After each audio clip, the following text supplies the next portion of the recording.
जिस तरह की आयुर्वेद पद्धति है, उसी तरह के करीबन 60 से अधिक पद्धतियां दुनिया के अंदर हैं। जैसे कुछ पद्धतियों को तो हम भारतवर्ष में भी हैं, हमारे यूनानी है या सिद्धा है या जिसको आमची सिस्टम बोलते हैं, स्वारंगपा जो है, और तिब्बतियन सिस्टम है। कुछ कुछ पद्धतियाँ यहाँ पर भी हैं। इसके बाहर आप जाते हैं, बहुत सारी पद्धतियाँ हैं। हम आज सिर्फ, मैंने देखा जो दुनिया के बड़े बड़े बॉटनिस्ट हैं, वो लोग जो संस्कृत के आयुर्वेद नाम हैं, आयुर्वेद वनस्पतियों के जो नाम हैं, उनको वो संस्कृत नाम से कम जानते हैं। वो कहते हैं आयुर्वेदिक नेम से वो जानते हैं, वो आयुर्वेदिक नाम कहते हैं। यानी कि उनको यह भी पता नहीं है कि आयुर्वेद कोई चिकित्सा पद्धति है, उनको पता है कि आयुर्वेद तो कोई भाषा है। इतना अंधकार है देश की सीमाओं से। अब जब बाहर निकलते हैं, हमारे मंचासन सभी लोग, बड़ी दुनिया का आप लोगों ने भ्रमण किया है, आप भी गए होंगे, कुछ लोग और जाएंगे, आप देखेंगे। तो यदि हम उस आयुर्वेद को आयुर्वेदा के रूप में यदि दुनिया में नहीं पहुंचा पाए, फिर आयुर्वेद की बात आती है तो एक बात और आती है कि आयुर्वेद के नाम पर हम जो भस्मों का प्रयोग करते हैं, हैवी मेटल्स को लेकर के या बाकी चीज़ों को लेकर के, ये टॉक्सिक हैं, ये सारे लीवर को, किडनी को डैमेज करती हैं। अब हम लोग क्या करते हैं, क्षमा करना, मैं डॉक्टर साहब को कह रहा था, हम बचने का प्रयास करते हैं। हम यदि आयुर्वेद को चिकित्सा विज्ञान मानते हैं, हमको बचने की जरूरत नहीं है, हमको अनुसंधान की जरूरत है। हम रिसर्च करें, परिणामों को देखें। क्या हम यह नहीं कर सकते हैं? परंतु होता क्या है, औषधि निर्माण में जैसे डॉक्टर साहब ने कहा अभी कि बहुत सावधानी की आवश्यकता है, बहुत सावधानी की आवश्यकता है। भस्म बनानी हो, अभ्रक भस्म मैं 5 फुट में भी तैयार कर सकता हूँ। अभ्रक भस्म मुझे 7 फुटी करने के लिए वर्षों भी लग जाते हैं। मैं लोहा भस्म 5 फुट में तैयार कर सकता हूँ, मैं उस लोहा भस्म को 50 फुट में भी तैयार करता हूँ। जब हम सिर्फ व्यावसायिक ढंग से जाएंगे तो लोहा भस्म 50 फुट देने की कोई शायद उसको प्रयास करेगा। सिर्फ यदि हम चिकित्सा के लिए जाएंगे तो हम प्रयास करेंगे, क्योंकि हमारे लिए तब अर्थ से पहले रोगी होगा। इस भाव से हमको आयुर्वेद में काम करना पड़ेगा। अब तो इस तरह के इंस्ट्रूमेंट आए हैं, इस तरह के रिसर्च के सिस्टम है कि नैनो पार्टिकल्स को आप मैप सकते हैं, किस साइज का है, किस शेप का है, जा करके कैसे इफेक्ट करता है, वो सब हो सकता है। अभी हमने शुरू किया है। ये मैं आपकी जानकारी के लिए बता दूं, पतंजलि योगपीठ आयुर्वेद के भस्मों को लेकर के, विविध जड़ी बूटियों को लेकर के बड़े स्तर पर काम कर रहा है। अभी उस सारी चर्चा का समय नहीं है, पर मैं इतना ही बताना चाहता हूं कि हमको एक संकल्प के साथ जीना है कि दुनिया को दुनिया की भाषा में हम समझा सकें। हमको ऐसा काम करना है।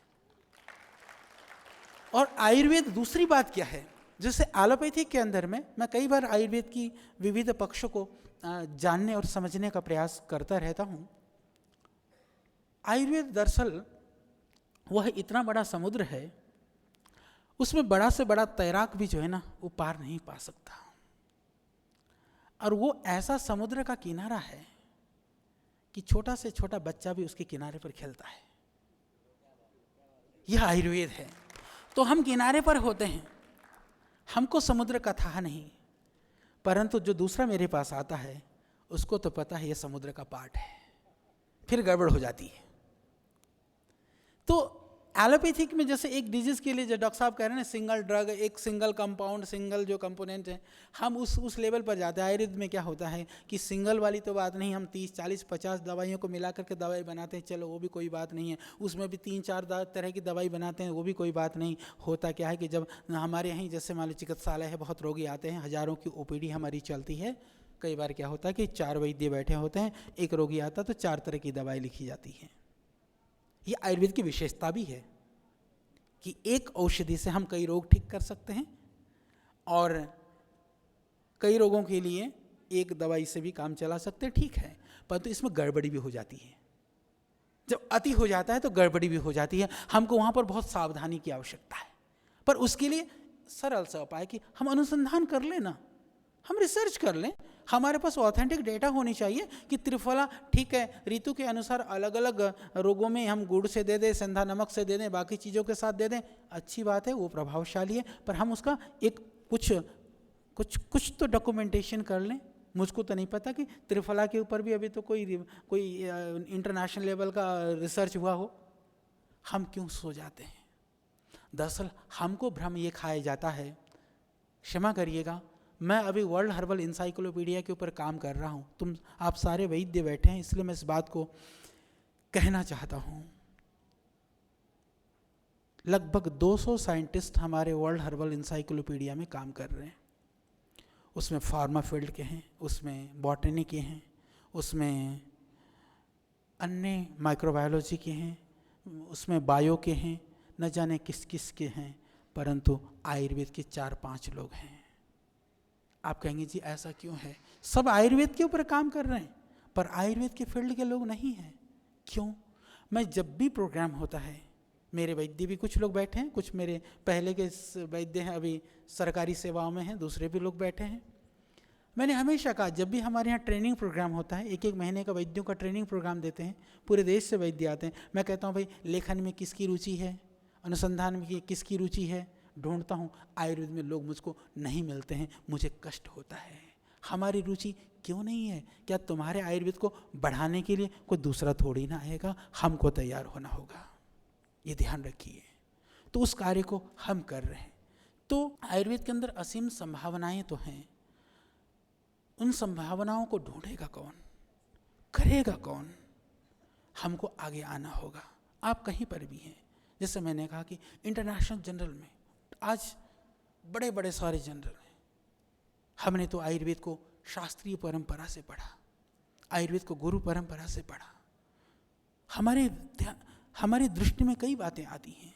मैं आपकी जानकारी के लिए बता दूं, इबोला का जब बोलबाला हुआ, हम लोगों ने बहुत काम किया उस समय पर, वो काफ़ी रिसर्च डॉक्यूमेंटेशन है, मैं आपको उपलब्ध भी करा सकता हूँ। इसी तरह से अभी हम लोगों ने पीछे हम बहुत सारे रोगों पर काम कर रहे हैं। मैं इतना ही बताना चाहता हूँ कि जब तक आयुर्वेद वाले आयुर्वेद के ऊपर काम नहीं करेंगे, हम दूसरों को क्या दोष देंगे? दूसरी को क्या पड़ी है? हमको चिंता होनी चाहिए, हमको पीड़ा होनी चाहिए, हमको दर्द होना चाहिए, और दर्द होगा तो निश्चित जानो रास्ता भी कहीं से निकल करके आएगा, इसमें कोई संशय नहीं है। तो हम सब लोग आयुर्वेद के लिए लगे, आयुर्वेद के लिए जिए। हम विनम्र प्रयास जारी है। विविध तरह के अभी करीबन 10 से ज़्यादा ग्रंथ जो मैन्युस्क्रिप्ट थे, पांडुलिपियों के जो ग्रंथ थे, वो प्रकाशन का काम पूरा हो चुका है, प्रकाशित हो चुके हैं। इसके अतिरिक्त मेरे को पीड़ा कई तरह से होती है, हम शिकायत भी नहीं कर सकते हैं। हम आयुर्वेद वालों की ज़्यादा शिकायत करेंगे तो लोग कहेंगे कि आयुर्वेद वालों की शिकायत कर रहा है, और दूसरे किससे करें? तो हम आपसे तो कह सकते हैं। मैंने सारी जितने भी पांडुलिपियों की किताबें कई लिखी, उन किताबों को हमने सोचा कि सारे कॉलेजेस में पहुंचा दिया जाए फ्री ऑफ कॉस्ट। डॉक्टर साहब, मैंने अपने आप जितने भी किताबें थी पैक कर करके एक पत्र भी लिख दिया कि पत्र मिलने के बाद आप सूचित कर देना आपको कैसा लगा, पुस्तक मिली। क्षमा करना, उन आयुर्वेदिक कॉलेजों से 2-3 लोगों के पत्र आए होंगे पूरे देश में से, किसी का जवाब तक भी नहीं आया। तो हम कहाँ हैं भाई? हम काम नहीं कर सकते, काम करके तुमको फ्री में किताबें तो भेजिए, हमारे 1000-2000 खर्च हुए होंगे, तो इतना तक भी हम नहीं हो पा रहे हैं। हम कहाँ जाएंगे? आप में से ही कोई पैदा होगा तो हम में से ही कोई पैदा होगा, ये नष्ट जैसे और भी संस्थाएं खड़ी हो जाए, क्योंकि कभी ना कभी उन्हीं में से हम भी रुचि बनी, आयुर्वेद की ओर प्रवृत्त हुए। जब जितना हम उसके अंदर प्रविष्ट होते जाते हैं, हमको उतना ही आनंद आता है। तो आपको भी आनंद आएगा। आप में से बहुत सारे लोग कार्य कर भी रहे हैं, बहुत सारे विद्वान लोग सामने हैं, परंतु हमको और बहुत कुछ करने की आवश्यकता है। सारे युवा शक्ति खड़े हो जाएं, सभी लोग मिल करके ये संकल्प ले लें कि हमें आयुर्वेद के लिए जीना है, आयुर्वेद के लिए कुछ करके छोड़ना है।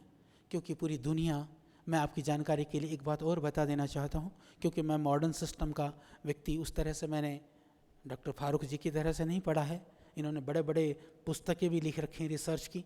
मेरे को आप लोगों की ज़रूरत पड़ती है सहयोग के लिए। जो हमारे प्राचीन विधाओं के जो चीज़ें हैं उनको हम बखूबी समझते हैं। तो जो छोटी सी बात मैं बता देना चाहता हूँ, अभी मैं एक काम कर रहा था डॉक्टर साहब, ये आपके लिए भी मज़ेदार बात है। जो एलोपैथिक जो जितने भी औषधियाँ हैं उसमें 3 तरह के कंपाउंड होते हैं, जिसको सिंथेटिक होगा, डिराइव्ड हो गया, नेचुरल कंपाउंड होते हैं। तो 3 तरह के कंपाउंड होते हैं। एक डॉक्टर साहब से मेरी बहस ये हो रही थी कि हमने कहा कि ये बताइए, वो जो कंपाउंड होता है जो नेचुरल, जैसे कोई सिंथेटिक कंपाउंड भी होता है नेचुरल में, जैसे मान लीजिए कोल्चिसिन, एक शब्द के लिए, मैं बहुत सारा नहीं जानता हूँ, थोड़ी सी बात शेयर कर रहा हूँ। कोल्चिसिन प्रयोग होता है जिसको सुरंजान मीठी बोलते हैं। कोल्चिसिन दरअसल वो वही है, यूनानी में बहुत यूज होता है।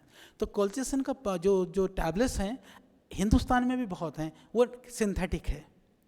वो सिंथेटिक कोल्चिसिन वो अर्थराइटिस के लिए यूज़ होता है। सभी केमिस्ट के यहाँ उसका कुछ कई कंपाउंड अलग अलग नामों से आपको मिल जाएगा, आप ला सकते हैं। तो फिर हमने किसी डॉक्टर एलोपैथिक वाले से हमारी चर्चा, या यूँ कहिए चर्चा का बहस ज़्यादा हो रही थी। हमने कहा कि ये बताइए, जो सिंथेटिक कंपाउंड है, जो नेचुरल कंपाउंड है, यदि हम उसको एक्सट्रैक्ट करके एक्टिव कंपोनेंट को हम आइसोलेट कर लेते हैं, उसको अलग कर लेते हैं, तो क्या उसमें फ़र्क रहता है क्या? तो उन्होंने कहा कि यदि उसके जो HPLC वगैरह के जो पिक्स बनते हैं, जो पैरामीटर्स के हिसाब से जो एक्टिव पिक्स उस लेवल के हैं, सेम हैं, तो उन्होंने कहा कि इसका सेम होने पर एक ही जैसा होगा। क्योंकि बोला शरीर में जाने से तो वो नेचुरल और सिंथेटिक नहीं, उसकी बायोकेमिस्ट्री काम करती है। हमने कहा नहीं, नेचुरल में कुछ तो ऐसा होता होगा। बोले यदि ऐसा होगा तो पिक्स में दिखाई तो देंगे अलग से। हमने कहा यदि दिखाई नहीं दिया तो? ये कुछ 4-5 साल पहले की बात है। तो जो मैं कोल्चिसिन की बात कर रहा हूँ, अभी हिंदुस्तान में टोटल कोल्चिसिन वो सिंथेटिक बिकता है। आपको पता है कि अमेरिका के अंदर सिंथेटिक कोल्चिसिन बैन हो गया है, अब वहाँ पर नेचुरल कोल्चिसिन बिकता है। जब वो एक ही तरह की चीज़ होती है तो उन्होंने सिंथेटिक क्यों बंद किया? क्योंकि वो मुझे इसलिए पता है, ये भी मैं आपको बता दूँ, और वो जो सिंथेटिक कोल्चिसिन आती है, अभी भी हिंदुस्तान की गोली का मूल्य भी 25 पैसा या 50 पैसे की एक गोली होगी। और अमेरिका के अंदर जो कोल्चिसिन की टैबलेट बिकती है 6 mg की, उस टैबलेट का कॉस्ट है करीबन $15 में शायद 10 गोलियां मिलती हैं, यानी कि $1.5 की एक टैबलेट है। वो मुझे कैसे पता चला, ये बहुत इंटरेस्टिंग कहानी है। एक हरमन फार्मास्यूटिकल है मुंबई में, जो बहुत बड़ी ड्रग कंपनी है, हमारे लुधियाने के हमारे भाई हैं वहाँ पर, औरंगाबाद महाराष्ट्र में उनकी फैक्ट्री बहुत बड़ी। तो वो बल्क में मेडिसिन सप्लाई करते हैं। एक दिन मेरे पास आए, बोले जी एक बीज हम उसका प्रोसेस करते हैं और हमारी अमेरिका में हम बेचते हैं, और वो आयुर्वेदिक बीज है। मैंने कहा बता तो दो क्या बीज है। वो लेकर के आए, फिर मैंने उसकी पूरी हिस्ट्री, पूरी कोल्चिसिन की पूरी कहानी निकलवाई। तो फिर हमको ये पता चला कि उसके अंदर तो वो सुरंजान मीठी थी, सारी रॉ में लाया, फिर पाउडर में भी लाया। और मैं आपको बता दूं, सुरंजान का जो रेट होगी, सुरंजान मीठी मेरे हिसाब से डॉक्टर साहब 200-300 रुपये किलो होनी चाहिए शायद। और अभी वो उसका जो पाउडर, जो वो लोग उसको एक्सट्रैक्ट करके एक्टिव कंपोनेंट करीबन 4% उसमें से निकलता है, वो लगभग यहाँ से 10 से 15 लाख रुपए किलो तो बल्क में बेचते हैं, और वहाँ जाकर के 40-50 लाख रुपए किलो में वो सुरंजान जो है दुनिया को मिलती है। ये मैंने एक एग्जाम्पल दिया। जो बात मैं कहना चाह रहा हूँ ये आप लोगों के लिए, क्योंकि डॉक्टर साहब वगैरह के लिए ज़्यादा सोचने की बात है। अभी दुनिया में क्या हो रहा है, अमेरिका के अंदर मैंने पूरी लिस्ट निकलवाई है। जो US FDA की हम लोग बात करते हैं, मैंने पूरी लिस्ट निकलवाई है। अमेरिका धीरे धीरे वह सिंथेटिक मेडिसिन से नेचुरल मेडिसिन की तरफ शिफ्ट हो रहा है, और दुनिया को पता नहीं है। आप कहेंगे जी ये ऐसा क्यों हो रहा है? फिर मैंने सोचा, जब वो जा रहा है, जब कोल्चिसिन को ड्रग की मान्यता है, मैं सुरंजान पाउडर को पीस करके उसको मेडिसिन के रूप में क्यों नहीं बेच सकता? मैं आपको बता देना चाहता हूं कि उन्होंने एक ऐसा रूल बना रखा है कि जो प्योर कंपाउंड 96 या 98%, यदि 96 से ज़्यादा प्योर है वह उसको ड्रग की मान्यता है। 96 से कम होने पर उसको जो भी हमारा जो हर्बल सिस्टम है वो उसके ऊपर गिना जाता है। ये उनका षड्यंत्र है। वो भी नेचुरल है, वह भी नेचुरल है, परंतु उसके बाद वो ड्रग श्रेणी में डाल दिया जाता है। उसको नेचुरल, उसके अंदर जड़ी बूटी के रूप में मान्यता नहीं है। परंतु मैं जो बताना चाहता हूँ, बड़ी बात यह है कि यदि हमको सिंगल ड्रग की बात डॉक्टर साहब कह रहे थे, मैं कहता हूँ कि यदि सिंगल कंपाउंड का भी यदि यूज़ करना होगा तो दुनिया धीरे धीरे प्रकृति की तरफ, जड़ी बूटी की तरफ जा रही है, यह हमको ज्ञान होना चाहिए। और इसीलिए हम तो पहले से ही उस विधा के साथ जुड़े हुए हैं। इसी तरह से मैं एक आपको एग्जाम्पल देना चाहता हूँ, छोटी सी बात है। हल्दी है, करकुमिन उसके अंदर होता है। करकुमिन शायद कितने तरह के, 16-17 तरह के होते हैं, उनमें से 3 मुख्य होते हैं, जो भी बहुत ज़्यादा साइंस की बात है। उसमें जो इंटरेस्टिंग बात है, करकुमिन में कोई बात चल रही थी, एक रहस्य की बात, क्योंकि आप लोग बैठे हैं, पतंजलि में आए हो, थोड़ी बहुत ज्ञान तो हम दे ही देते हैं आपको। एक रहस्य की बात डॉक्टर साहब आपके लिए भी नई चीज़। मैंने कहा ये बताओ, ये करकुमिन में जब ये सिंथेटिक में भी ये तीन पिक्स तो बन रहे हैं, और हम नेचुरल ले रहे हैं तो ये 5-7 पिक्स बन रहे हैं, क्या इसमें से सिंगल पिक नहीं लाया जा सकता है? उन्होंने कहा इम्पॉसिबल। मेरे पास बड़े सारे अंग्रेज आते हैं, मेरे को अंग्रेजी नहीं आती है, मैं संस्कृत में बोलता हूँ, तो उनकी जाने, मैं अपनी जानूँ। तो मैंने फिर कहा कि ये बताओ, ये सिंगल पिक्स में क्यों नहीं ला सकते? बोलिए नहीं हो सकता, नेचुरल के 3 पिक्स कम नहीं होते। वो 3 मुख्य जो स्टेरॉइड हैं, उन स्टेरॉइड को नेचुरली अलग अलग नहीं कर सकते अभी तक, जहाँ तक मुझे पता है। मैंने कहा मैंने कर दिया तो बोले जी ये तो अद्भुत हो जाएगा। अब मैंने दिमाग लगाया, मैंने कहा इसको कैसे कर सकता हूँ? ये तुम्हारे लिए रहस्य की बात है, और चिकित्सा का एक रहस्य का द्वार खोल रहा हूँ आपके लिए। और डॉक्टर साहब आपके लिए भी कैंसर में, और ये नई चीज़ एक जुड़ जाएगी, वो आप क्योंकि बहुत सारे काम कर रहे हैं। वो ये मैंने सोचा, ये आयुर्वेद में, सिर्फ आयुर्वेद में जो क्षार यूज होता है, वो क्षार क्या है? वो नेचुरल सिंगल कंपाउंड है, वो और कुछ नहीं है, बिल्कुल सिंगल। क्षार को क्योंकि वो बाद में मिला कर दे तो अलग बात, एक क्षार तो एक ही बनेगा। मैंने उठा करके हल्दी को फूंक दिया, बहुत सारी हल्दी, 1 कुंटल हल्दी फूंक दी, राख बना करके अपना क्षार बनाने बैठ गया। बना करके मैं ले गया डिब्बी भर करके, मैंने अभी करो सारी मशीन में, सिंगल पिक, ऊपर से नीचे तक सारे गायब। मैं कहा करो, अभी उसके ऊपर काम चल रहा है, अद्भुत है। बाकी द्रव्यों का भी हम कर सकते हैं भाई। क्षार में तो सारी तो फूक गया, उड़ गया। अच्छा, ना वो कभी खराब होता, ना कभी एक्सपायरी होता, ना कभी कुछ उड़ेगा, ना गलेगा, ना कुछ करेगा। तो बहुत कुछ है। मैंने एक दिन सोचा चिकित्सा करना है तो ये पुरानी ऋषियों ने कहा ना, ऋषियों ने बहुत कहा, ये नहीं कहा उन्होंने कि जो हमने कह दिया वो सही इतना ही है। कभी उन्होंने रास्ता बंद नहीं किया। उन्होंने कहा कि जो कहा है उसके अलावा तुम खोजो, अनुसंधान करो, ढूंढो। ये एक शुरुआत कर दी है। हमने सोचा इन्होंने तो सही कहा, तो हमको कुछ ढूंढना तो चाहिए, वहीं पर हमको क्यों रहना चाहिए। फिर मैंने एक दिन काम शुरू किया, वैसे वो फिर अधूरा बचा हुआ है, पर थोड़ी शेयर कर देता हूँ। मेरे कोई जिन्होंने युवा और युवती कोई आगे आ जाएँ, करना चाहें, तो एक रास्ता हमने सोचा कि शरीर में हम बात करते हैं पंचकोशों की। पंचकोश सबसे स्थूल, जो भी अन्नमय कोश, मनोमय कोश, विज्ञानमय कोश, आनंदमय कोश, ये जो कोशों की जो स्थितियां हैं, तो ये क्योंकि स्थूल से सूक्ष्मता की ओर चीज जाती हैं। भाई अन्नमय कोश क्या हुआ, यह देह हो गया। तो मैंने कहा जो द्रव्य हैं, जो वनौषधियां हैं, इनमें भी तो कुछ होता होगा भाई। कोश ढूंढे ना, उसमें भी सिंपल सी बात है कि यथा पिंडे तथा ब्रह्मांडे। जो स्थूल है उसके बाद में वही सूक्ष्म है, जो सूक्ष्म में है वो स्थूल में है। ये सीधा सा सिद्धांत है पुराने हमारे शास्त्रों का। तो हमने सोचा कि जब ये हमारे शरीर में पंचकोश में ये हुआ कि पहले शरीर, शरीर के बाद इंद्रियां, इंद्रिय के बाद मन, मन के बाद फिर और हम विज्ञान, और फिर आनंद कि एकदम आत्मा, परमात्मा, वहाँ तक पहुँच जाते हैं। तो द्रव्य में भी तो कोई तत्व होता होगा जो सूक्ष्म और स्थूल होता होगा। ये एक इंटरेस्टिंग बात है। डॉक्टर साहब ने जो एकल औषधि की बात करी, तो मेरे को वो एकलता जग गई थोड़ी सी, इसलिए सुना रहा हूँ। तो हमने क्या सोचा कि जैसे मान लीजिए आपको कोई भी द्रव्य हम ले लेते हैं, क्योंकि सब आयुर्वेद के बड़े विद्वान लोग हैं। हमने जैसे मान लीजिए हल्दी ही ले लेते हैं, हल्दी की बात चल रही है। हल्दी को जनरली हम इसके लिए ले लेते हैं कि स्थूल रूप से जुकाम में हल्दी का प्रयोग हो जाता है, या दर्द वगैरह में हम प्रयोग करते हैं। मान लीजिए हमने हल्दी को, कहीं शरीर में थोड़ा दर्द हो रहा हो, थकान हो गई, कहीं थक गए हैं, तो क्या थका, अन्नमय कोश थका ना, हल्दी फाँक लो, काम कर जाएगी। फिर थक तो गए थे पर नस में कहीं खिंचाव हो गई, वो शरीर से थोड़ा और इंद्रियों की तरफ गया ना, तो हल्दी को यदि आप फाँकने की जगह थोड़ा एक्सट्रैक्ट ले लो तो जल्दी काम कर जाएगी। और यदि कोई क्रॉनिक डिजीज है, कैंसर है, और कोई भयानक रोग है जो ठीक ही नहीं हो रही है, तो आप उसके और एक्टिव कंपाउंड तक चले जाओ तो और ज़्यादा काम करेगी। क्योंकि देह से जब स्थूलता से हम सूक्ष्मता की तरफ जाते हैं, उसी तरह से द्रव्य को स्थूलता से सूक्ष्मता की तरफ ले जाते हैं तो काम करेगा। परंतु यदि हम फिर सब चीज़ में वही एक्टिव कंपाउंड यूज करना शुरू करेंगे तो फिर एलोपैथिक वाला काम हो जाएगा। पर हमको वहाँ से वहाँ जाने की जरूरत है। फिर मैंने सोचा ये तो मज़ेदार बात है, अब हम किसकी ढूंढेंगे, किसका मन खराब है, किसका तन खराब है, किसका देह खराब है, इसको एनालिसिस करना थोड़ा मुश्किल हो जाएगा। तो फिर मैंने कहा हम क्या करें, इंटरेस्टिंग है।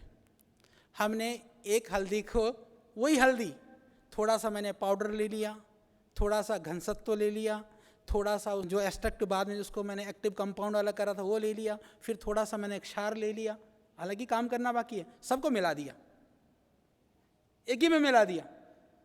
हल्दी है सारी, वो हल्दी है तो सारी दुनिया को, वो जो मिली हुई चीज़ को आप देखोगे तो समझ में आएगा नहीं क्या हल्दी है, पर बहुत इफेक्टिव है। शायद अपने अपने समय से अपनी अपनी जगह पर जाकर काम कर लिया होगा उसने, रिसर्च की आवश्यकता है। तो बहुत तरह से काम किया जा सकता है और हमको तो बड़ा मज़ा आता है। मैं जहाँ रहता हूँ कनखल में, दिन भर यहाँ काम करता हूँ, वहाँ भी अभी मेरी सीसीडी बोतलें भरी हुई हैं, लगा रहता हूँ मैं, इधर से उधर करता रहता हूँ। तो हमको विविध तरह से काम करने की आवश्यकता है और हम जुट जाएंगे ना, हम प्रवृत्त हो जाएंगे, भगवान हमको रास्ता अपने आप दिखाना शुरू कर देते हैं। मैंने तो ये देखा है कि दुनिया में साधन के अभाव से कभी कोई काम आज तक नहीं रुका है तो हमारी संकल्प शक्ति के अभाव से रुका है। तो सारे आयुर्वेद वालों को मैं एक बात कहना चाहता हूँ, आप संकल्प शक्ति से लबालब भर जाओ और किसी चीज़ की जरूरत नहीं है। अरे चलो तो सही, उतरो तो सही मैदान में, रास्ता अपने आप बनता चलेगा। बहुत काम हो सकता है। सारी धरती, सारी दुनिया तुम्हारे तरफ निहार रही है, ये तुम्हारा कितना बड़ा सौभाग्य है। भाई दुनिया सबको सबकी तरफ तो नहीं देखती है, सबकी तरफ नहीं देखती है दुनिया। मैं अपने वैद्यक भाइयों को कहता हूँ जो मेरे यहाँ सेवा देते हैं, मैं कहता हूँ रोगी से प्यार से बात करना। क्यों करना भाई? क्योंकि तुम्हारा सौभाग्य है, कोई सैकड़ों किलोमीटर चल करके वो तुम्हारे पास आया है। ये परमात्मा ने तुमको इतनी शक्ति दी है ना कि उसको वहाँ से चला कर तुमने अपने पास बुला लिया।